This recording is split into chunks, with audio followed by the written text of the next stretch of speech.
my love open the door. Let my love open the door to your love.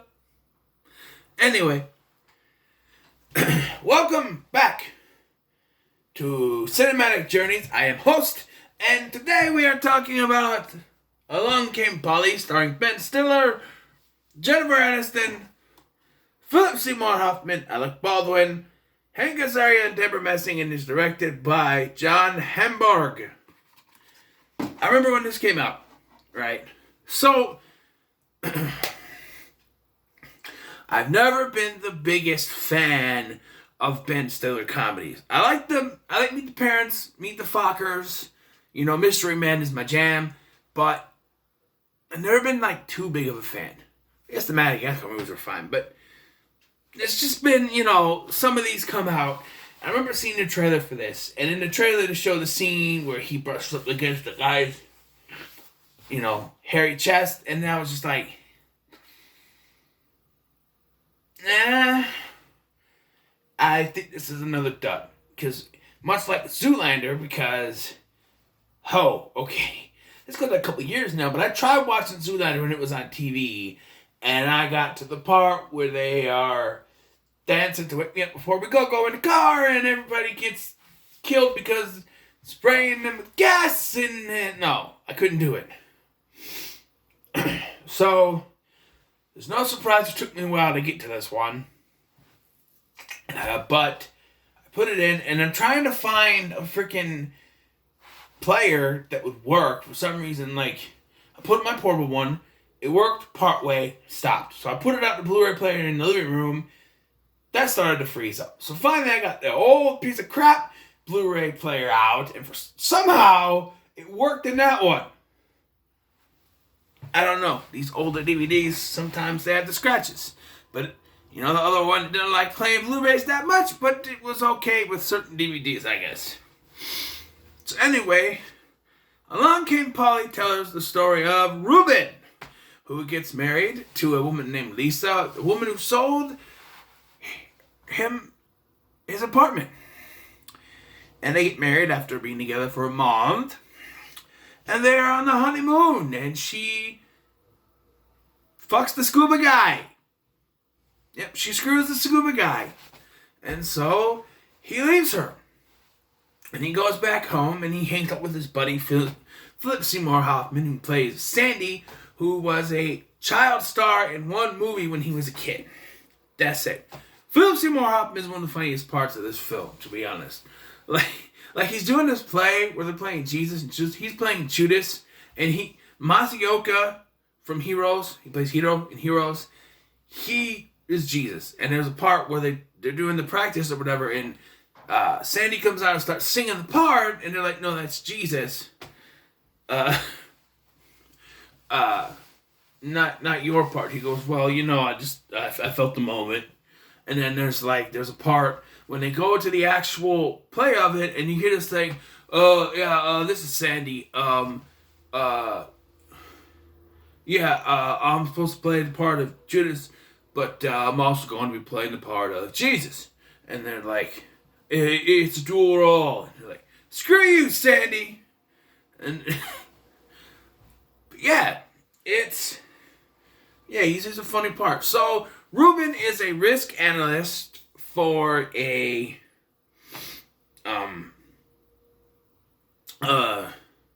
insurance firm. And, I think Ben Stiller was perfect to play this part. It's the kind of role, much like in Meet the Parents, where he's this guy, his heart's been broken here, and he's just trying to keep going. He meets Polly, who he went to middle school with, I guess, and she is the antithesis of him, where she is a free spirit, free-willing, always wanting to, doesn't want to be tacked down to anything. As you can see, she also has a ferret named Rodolfo, which, I guess, but, yeah, and you could already see watching this that there is something between them, because, otherwise, he has, so, he has IBS, irritable bowel syndrome. Excuse me. And so she takes him to this restaurant that has spicy food. There's a part in the film where he reveals to her about this, and he actually goes off on her about how he doesn't like this stuff or whatever. But he still continues to go. She still makes him. So it's like that scene where he reveals it to her. It wasn't necessary, but yet they had that in the film, so it's confusing.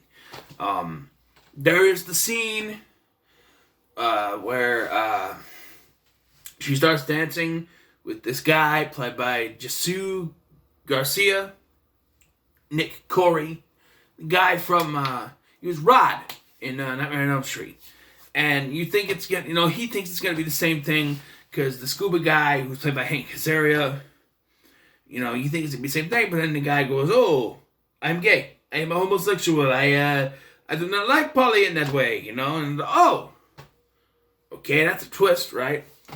Look, this movie is conflicting for me because there are parts where I'm rolling my eyes at it, and there's other parts where I am laughing my ass off at some of the stuff. And it counteracts. Like, one scene will have, followed by, okay, you got me.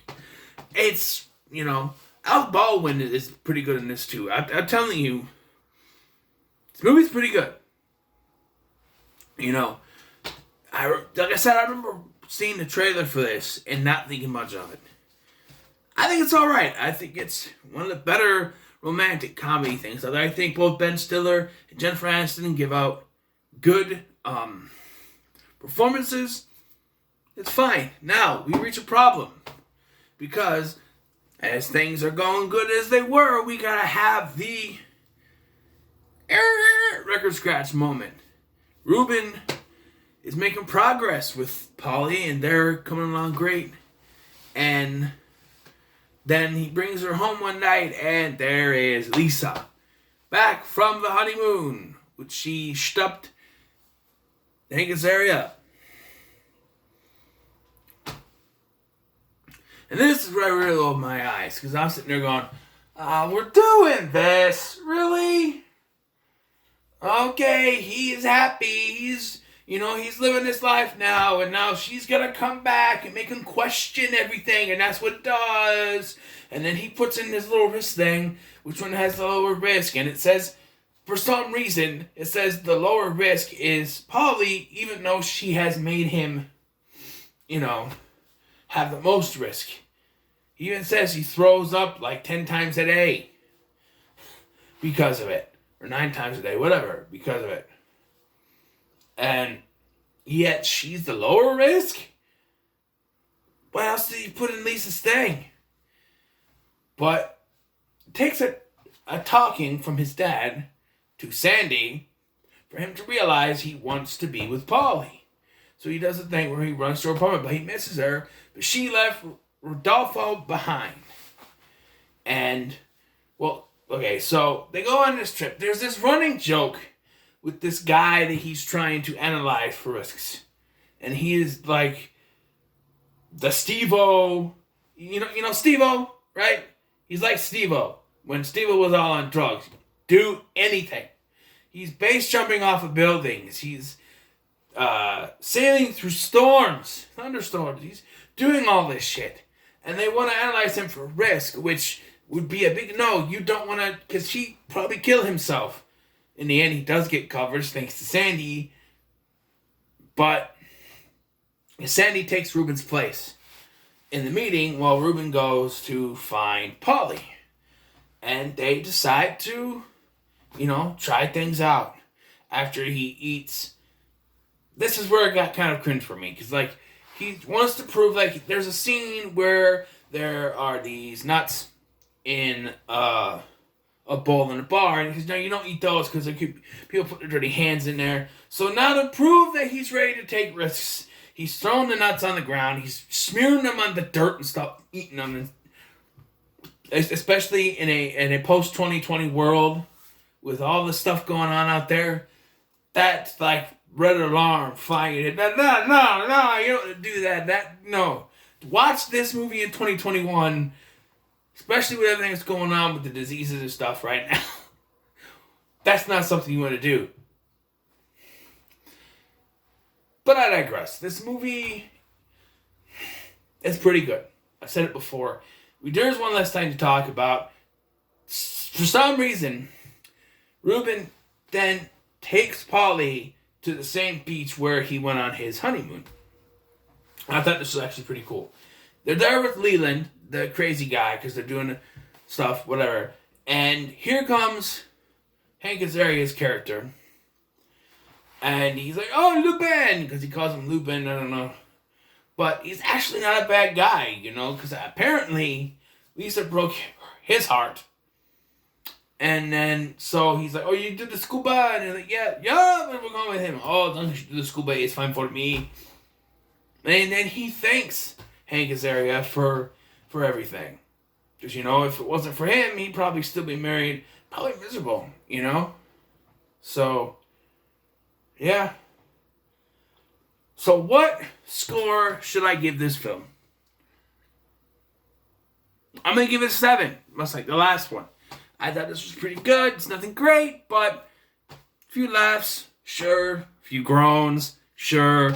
But it's fine. So it gets a 7. So what are your thoughts on Along Came Polly? Let me know in the comments below. Make sure to like, share, and subscribe. Thank you for watching. I've been host. See you in the next one.